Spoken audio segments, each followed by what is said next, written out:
Welcome to Networking Unleashed, Building Profitable Connections, where real conversations create real opportunities. I'm your host, Michael Foreman, and this show is about more than meeting people. It's about rebuilding, strengthening, and protecting the relationships that actually support your success. Today's conversation hits a reality many professionals face. Your world changes, your circle shifts. The old way of networking no longer works. My guest is a disciplined international, I'm sorry, my guest is a disciplined, intentional approach to rebuilding a network from the ground up with structure, follow up, and self leadership at the center of it all. I'm just confusing all my words together. We're talking about how to choose the right connections, how to lead yourself before you're reaching out to others, and how to turn follow up into repeatable habits instead of forgotten tasks. If you're ready to stop leaving relationships to chance and start building connections that last, you're exactly where you need to be.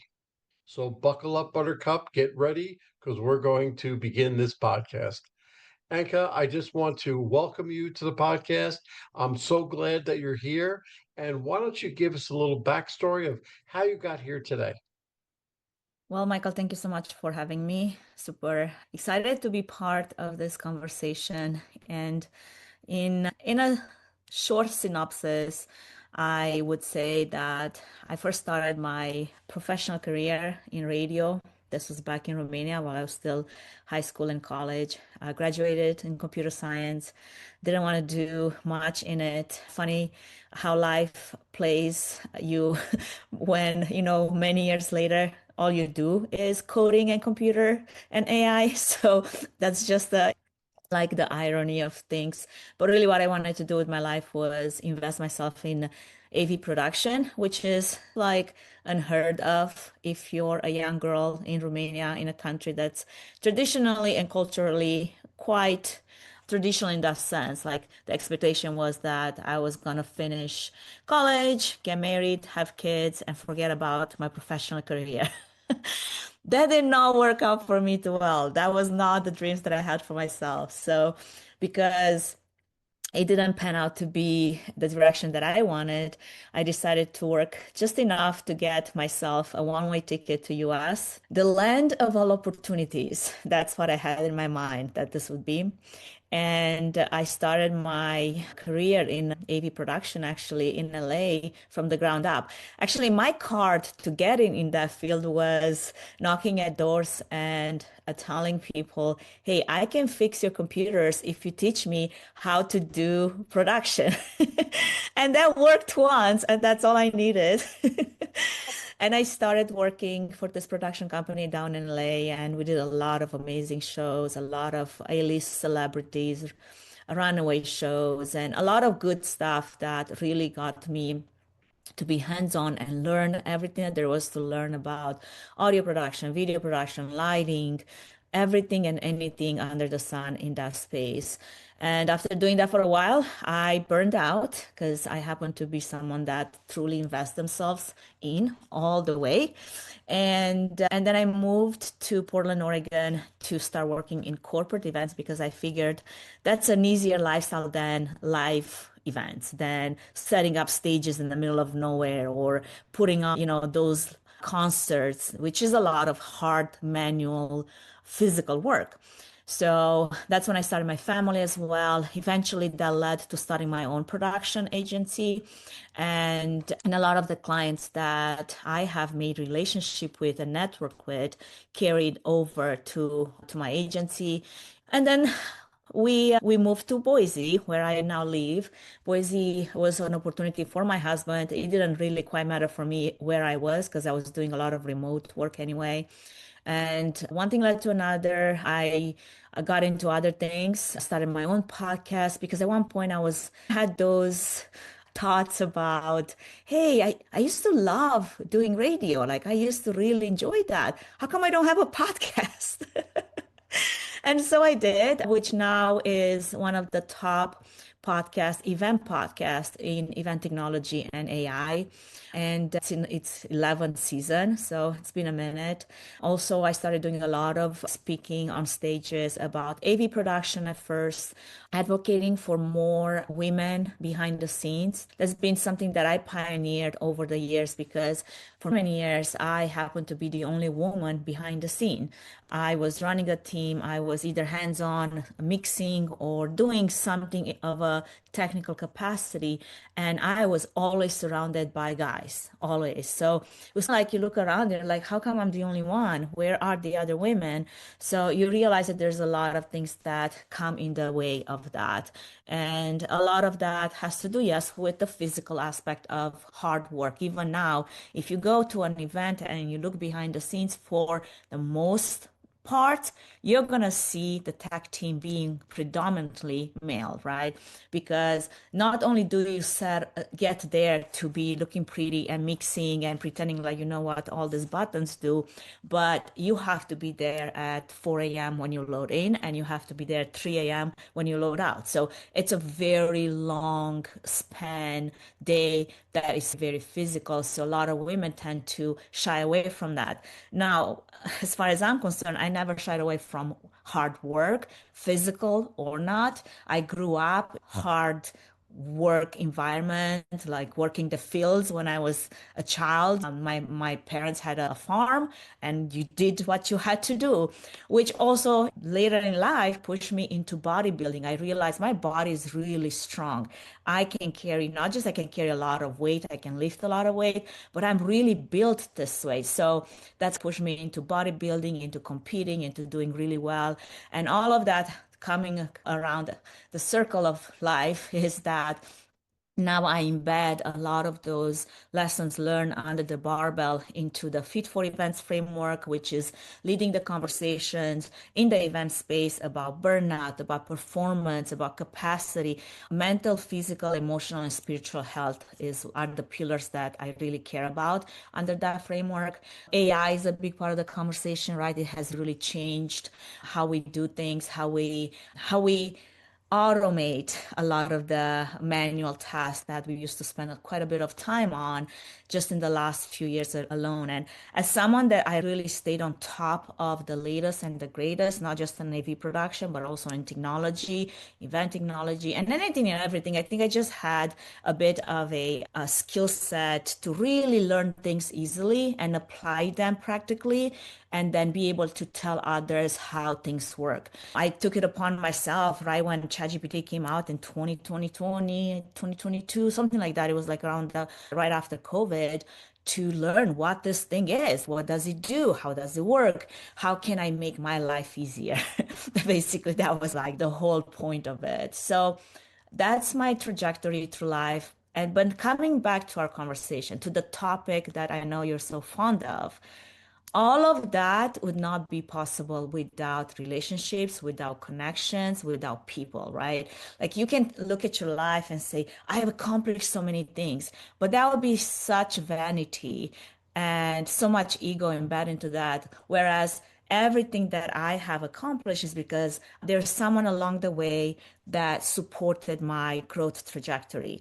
Like when I got to LA and I ended up working in this production house, I met this gentleman that was the CEO of the company and to this day, he's one of my best friends. We're talking about 20 something years of a friendship, that a very professional friendship, but it's those people that you meet along the way, they mentor you, and then in return, I hope that you give back, right? So for me, the way I give back is to the community of women in events. I started an entire community of women in the events behind the scenes. The girls that want to get in lead tech positions, but they don't always know where to start, or they don't know what to do, or they don't know what they need to know, or who they need to talk to get the opportunities that a lot of guys get automatically just because of the bias that still exists. If you're a guy, you must know how to do this. Whereas someone that comes in as a young girl, she's going to be questioned, she's going to be tested, and then she's going to have to prove herself again and again. It's quite extensive, I want to tell you. I have a series of questions for you. You've answered the majority of them just by speaking first, but I'm going to go through the numbers. When Hey, someone's I love conversations, Michael. I don't love Q&A. yeah, It's no, like this is more pick and choose what makes more sense for us to delve more into. this is more conversational. When someone's professional world shifts overnight, what's the first mindset change they must make before rebuilding their network? So I think we all went through this, right, in 2020, when what happened, at least to my side of the industry, a lot of us, we have put our identity in what we do, right? And when events went away and we were faced with the question, who am I if I am not able to do the things that I used to do this entire time? That kind of shakes your worldview. That kind of shakes you internally, right? Because you have to now face the demons, to face the insecurities, to face yourself in a way that you were not willing to or able to because you are constantly busy. You're constantly running from one thing to the next. So I think what has helped me the most in that aspect is to be able to have a close network of people that could answer that for me when I couldn't see the trees because of the forest. I couldn't see beyond my reality, which was my whole professional foundation is gone. Now, what do I do? For me personally, that just meant reinventing what I have done in one space, which was the live events and in-person events, and transitioning that automatically in 3 days. I had one event that I had to take was 650 in person. We had to transition it to a virtual format and we had to figure it out. And that's been my way of reinventing. Okay, I have the skills. I know how that applies in this area. I'm gonna make it happen in a completely different space. We just need to figure out the framework, the model that would work, right? But that wasn't just me alone. It was a group of us putting our heads together. So that's where I think networking and relationships really matter because even though on the outside you could look at it and be like, we were competitives, we were all like trying to get those contracts, those events that would help us survive during a hard time. But what came out of that instead was a lot of collaboration. And there's this one term that I really liked during that time was called competition. Basically, yes, there's still competition happening, but there's also a lot of collaboration that is happening at the same time, right? At the same time, how I know that you can do, say, virtual events really good. I know I can also do virtual events really good because we are two different people. We have a two different set of skills, but also we have a different take on how that works, right? So that's kind of what came out of that hardship of figuring out how to turn this one lemon into lemonade, but not alone, but with others. Does that answer your question, Michael? Yeah, yeah. I put a line in the sand when it comes to the pandemic, right? Before the pandemic, networking, as you say, was all transactional. Everybody was super Mm. busy and networking and everything else. Yeah, Once the pandemic happened, people had to stay inside. They had to do everything virtually. Like you said, in 3 days, that you had to transform from this outspoken person to some sort of a person behind a camera. But one thing that we had to learn or relearn was yeah, as we started to come out of the pandemic, we people weren't following it. They weren't getting back into the relationship side of the transaction. Things were all transactional beforehand. It's yeah, relationship oriented afterwards, and people forgot how to network. They forgot how to communicate. My goal after I'm doing all the workshops and keynotes and mhm, everything else is just telling people that, telling people, look, I always say 20 somethings in the audience, 30 somethings, they always raise their hands. Oh, yeah. I'm like, what I'm yeah, telling you is going to be completely Greek. Yeah. because nobody Well, showed you. if I think about just the function of networking, if I were to dissect what is networking, I think for a lot of people, networking means collecting a bunch of contacts. But to me, is building alignment because people do not stay connected to you just because you have this job title, just because you are impressive in one way or another. I think they stay because they feel part of what you're building if you're able to draw them in. And the fastest way to lose someone is to just walking and trying to impress. At least for me, that does not work. That's actually such a turnoff. But then the fastest way on the flip side to build a network is to invite people into a shared direction. So I think what you're saying is that what the pandemic did, it brought us into this one shared direction for all of us to get out of it. And that was our shared vision. Eventually we did. And then the question that I have to you is, do you feel like our networking has gone back to our old habits, or do you feel like we're doing better because we had to go through it? Because sometimes I feel like we've forgotten a lot of the lessons we have learned during the Well, pandemic. it's changed. It's changed. When I said it's more relational, it's I used to be in the mortgage industry, and when I went to a networking event, I came home with a shoebox filled with business cards, and I'd say, "Look how good I did," when I Yeah. did horribly. Now, the way I teach people is that if you go to a 3 or 4 hour networking event, you come back with 15, maybe 20 business cards because those are the people that you spoke with, you had a relationship with, Mhm. that you talked about something that you were familiar with. So if you spent 15, 20, 25 minutes with this person, you created that whole feeling. And I tell everybody, on the back of the person's business card, there's a whole series of events that has to go in before you get there.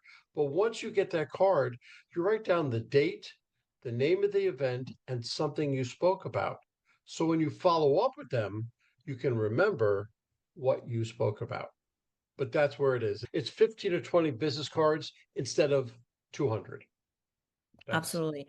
And then maybe out of those 15 business cards, you actually know something about those people. So when yeah. you follow up, you make it personal. I think that's the biggest thing that people forget, that for it to really grow beyond, hey, here's my business cards and thanks for your business card, which now it goes into shoebox that I'm not sure if I'm going to ever get back to ever again, is being able to come back to it and say, hey, Michael, I really liked when you told me XYZ about Georgia and how you used to live in New York and how winter was back then. And now, why is everybody talking about a snow megadon when we've Yeah. done survive worse time?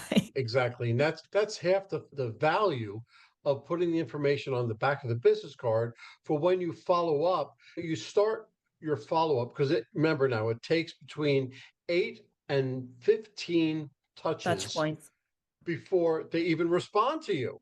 Yeah. So it's all in the follow up. So let me go on. How do you decide who belongs in your next chapter when your old circle no longer fits where you're going? That's a hard one. So I have a story to tell. When I Okay. embraced this bodybuilding journey, because I really needed to personally, when you come to hit the wall really hard and realize if I don't make some changes right now, something will break. So for me, that was going through another burnout cycle. And then, because again, I'm a workaholic. I sometimes try to say that I'm recovering, but I'm not. There's not much recovery from there. So I would work myself through this burnout cycles. Pandemic was one of those. Like after the pandemic, as we were like building this plane with virtual events, I got really busy and I was doing like 3 virtual events a day after day. It was like nonstop. So the work was great because we're making money, we're surviving, but it was taxing. Like when your office becomes your workplace and there you have no boundaries between going to work and coming from work, that can be very dangerous. So bodybuilding came out of that needing to remove myself from a space that now was like all involving in all areas of my life, personal and professional, and needing a space where I can go and not only work on my physical conditioning, but also on my mental capacity. I needed a place to break away from family, from work, from kids, so I can be by myself while also getting my system moving and working because you're sitting on a chair for hours in no end. And when I did that, and I started becoming successful at it in the sense that I started changing my body composition, I started looking completely different. I'm putting on muscle, I'm looking like pretty fit and shredded. My circle of friends started thinning out. They started becoming insecure in themselves because I no longer looked like them. And I had to, and also our priorities were no longer the same. And this happened even like with my own husband, like for a little bit, we were going through this hard patch because he was still overweight and he was still struggling to figure out what health looked like. And he started becoming jealous because I look so much better. And like now I have the hot wife, but the hot wife is really hot and I don't know what to do with it. And then eventually he had his own moment of revelation like, oh, but if I actually spend some time on my health, I could actually catch up with her. And thank God that he did that. He actually did not start bodybuilding with me. He's not the person to come into a gym and be indoors. He loves biking. He loves running. He's a marathon runner. And he started doing the things that he was passionate about, which completely changed then our dynamic and our priorities. So going back to friends and priorities, that's when I had to make a choice.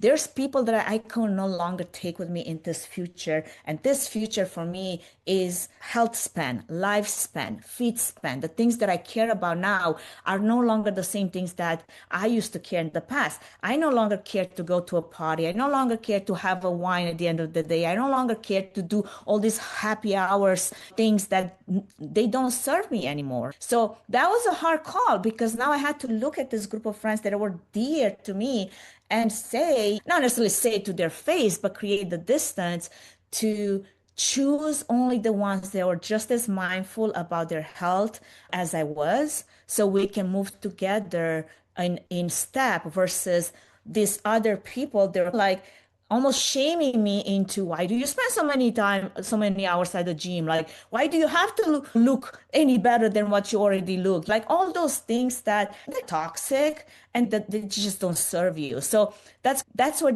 that needed a decision and I needed to make that. And even though I still see those friends from time to time, I no longer spend my time like I used to in that cycle. Because what do they say about friendships? Don't they say that whom you surround yourself with, that's who you become? I already had a Absolutely. different vision of who I wanted to become, and the people around me did not serve that anymore. Absolutely. Absolutely. I couldn't agree with you more. And when you change your mindset, it's not that they had to change theirs completely, but if they didn't accept the way you changed, then really you're going to leave them behind because there's no place for them. And Yeah, how good of a friend were they really if they wouldn't adapt? So you yeah, weigh all that together. yeah. That's very good. And sometimes Um, it's funny now because years later, as they kept seeing me improving and keeping at it, because it wasn't going to be just a season for me, they're snapping now into it themselves. In this cycle of life, I can see reconnecting eventually at the same level that we used to be if they're just as focused as me on the things that matter, on health span, like I said, and longevity and putting in the time. So there is redemption. It's just sometimes the timing can be off. And for me, that was true.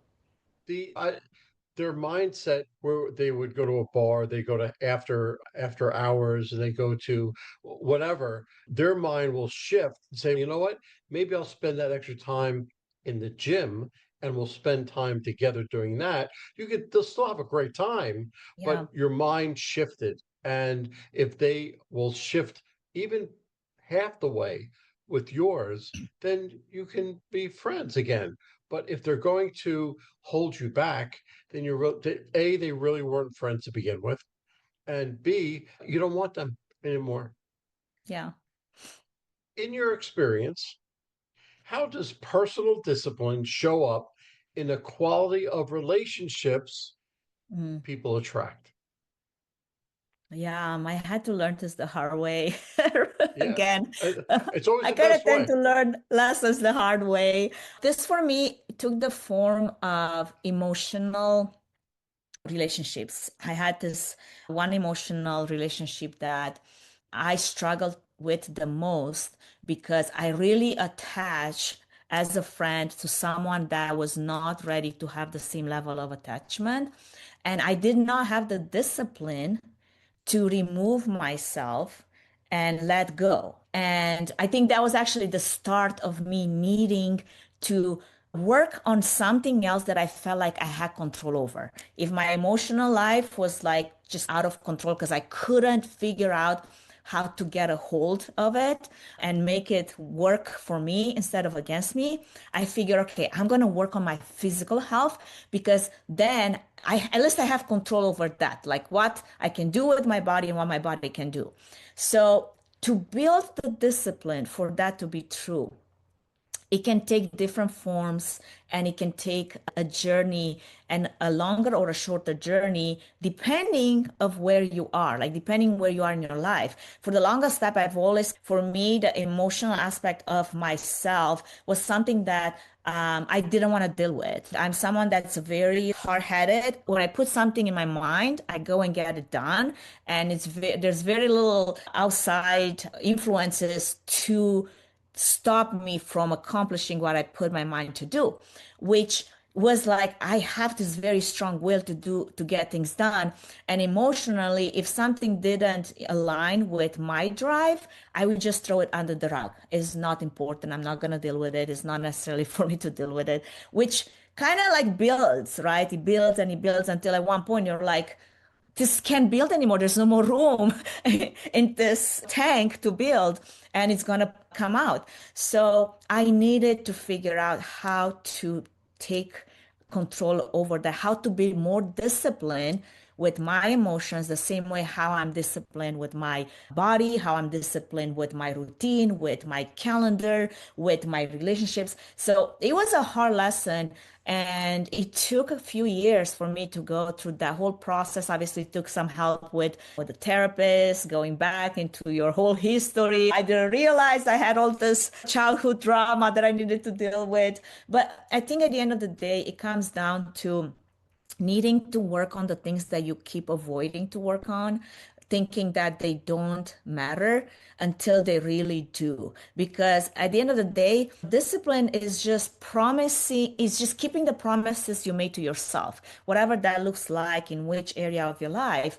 And it was important to me to be disciplined in all aspects of my life, but I couldn't handle it in some areas because there's too much work that needed to be done in the first place before I got to the level where I was ready for discipline to apply on top. It's like raising a kid that you're trying to discipline, but there's so much other things that get in the way of that because they're growing, because they're emotional, because they have resentment, because they think it's unfair, because all of those things that are packaged. And then when you're trying to discipline, it's just one thing that you're barely touching the surface, but you're not even getting to the root of the problem. Yes, very good. Very good. Your fit for events framework Yes. adds structure and consistency to relationships. Yeah. What shifts when networking stops being casual and starts being intentional?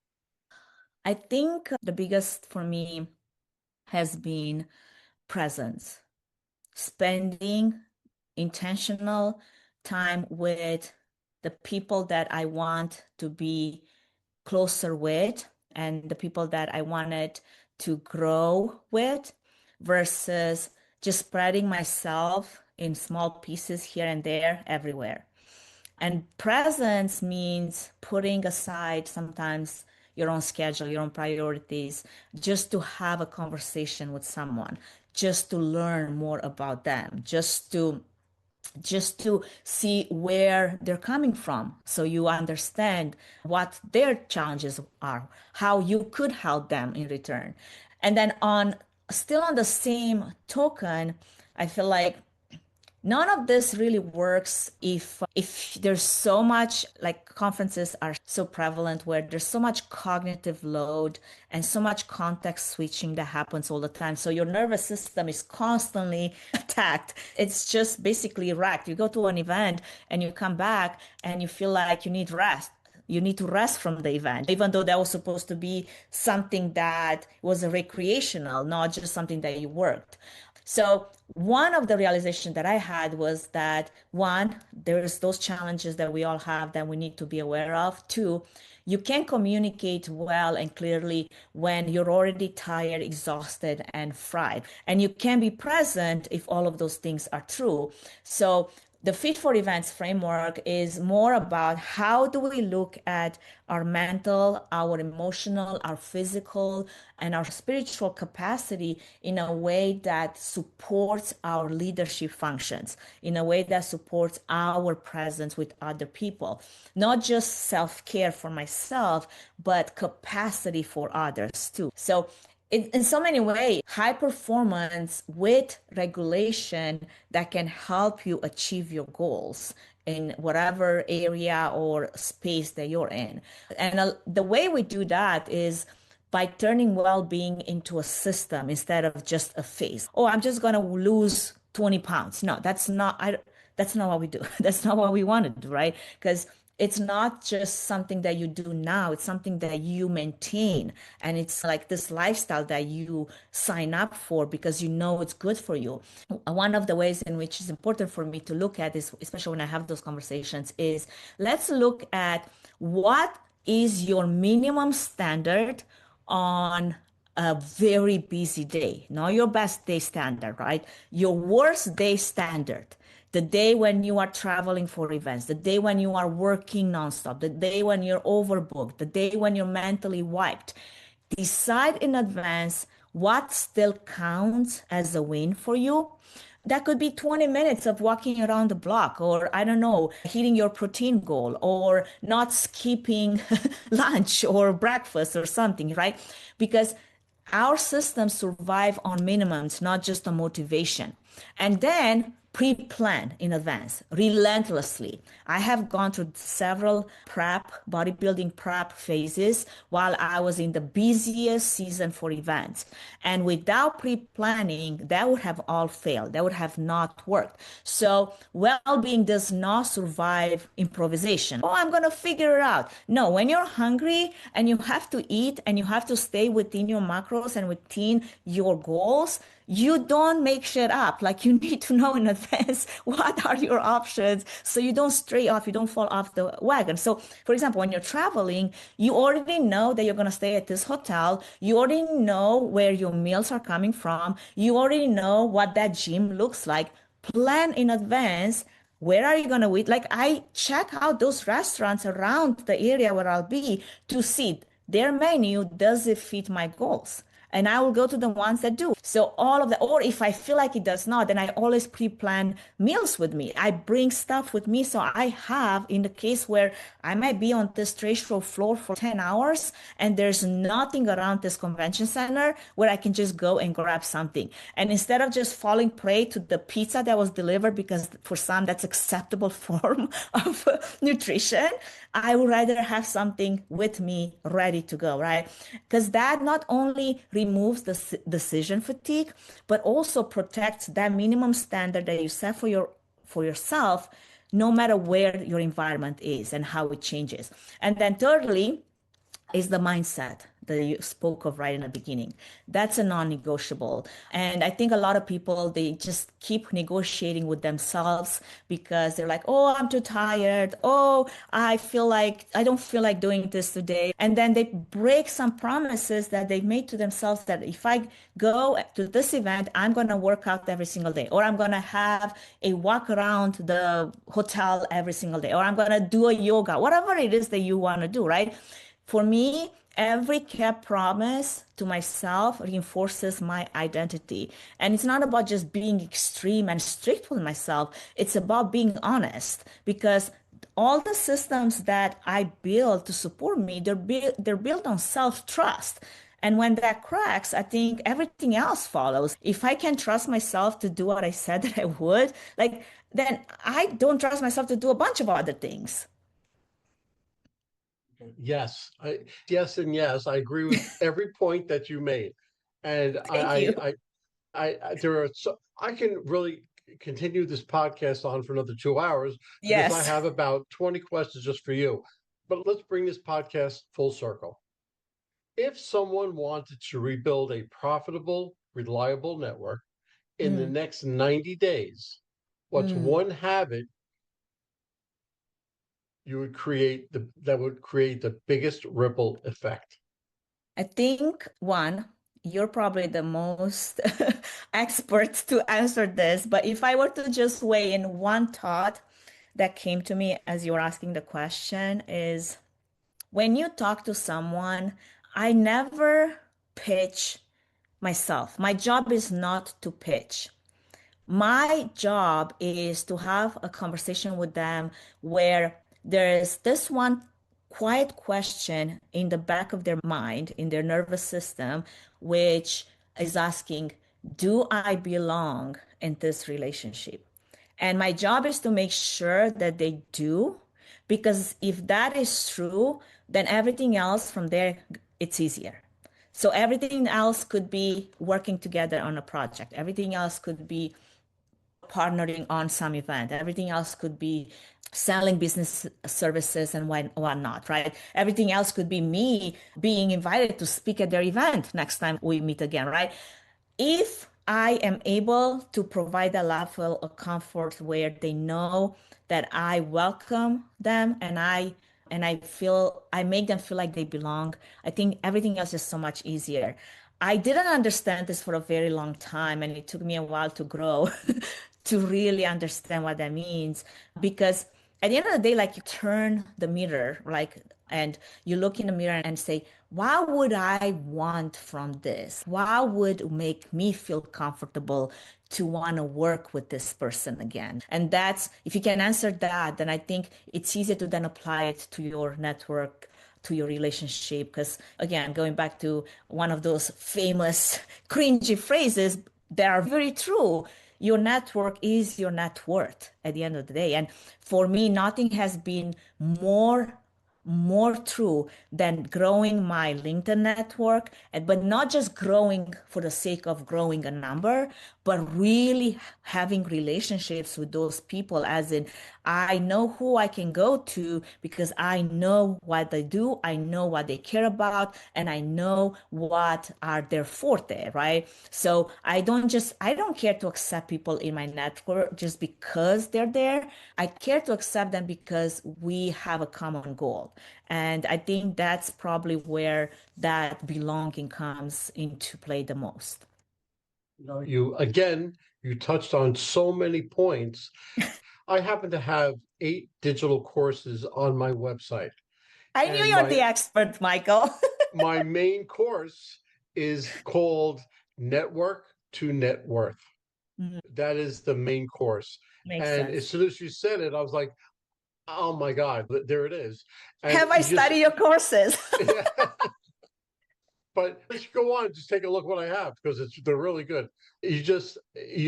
I can have a whole section just on each of the things that you touched upon. But anyway, but if somebody wanted to contact you, wanted to hire you, or just discuss something with you, where's the best place to find you? As I mentioned, LinkedIn is the best place I would ask people to connect with me because I think it's a safe environment, but also I share a lot of things that I'm passionate about, including AI news, including the podcast, including bodybuilding. I have several pillars that I distribute this content in, and that's the best place. Obviously, I have websites and emails and all that, but I think that's one platform that we can all connect on and feel like it's safe enough. That's it. Perfect. That's what intentional networking sounds like: clear direction, consistent action, and relationships built with purpose. If today's episode got you thinking about who's in your circle, how you follow up, or how you show up as a leader in your own network, take one step today, act on it. Strong connections are built through consistency, not intentions. If you found value here, share this episode with somebody who's rebuilding, resetting, or ready for their next chapter. Make sure you subscribe to Networking Unleashed, Building Profitable Connections, so you don't miss the conversations that help you connect smarter and grow stronger. And if you're ready to sharpen your networking skills even further, visit Forman.com to see how I work with professionals, teams, and organizations. So until next time, lead yourself well, follow up with purpose, and build connections that work as hard as you do. Anka, I can't begin to thank you enough for the time that you spent with us, and thank you for coming on the podcast. Thank you for having me.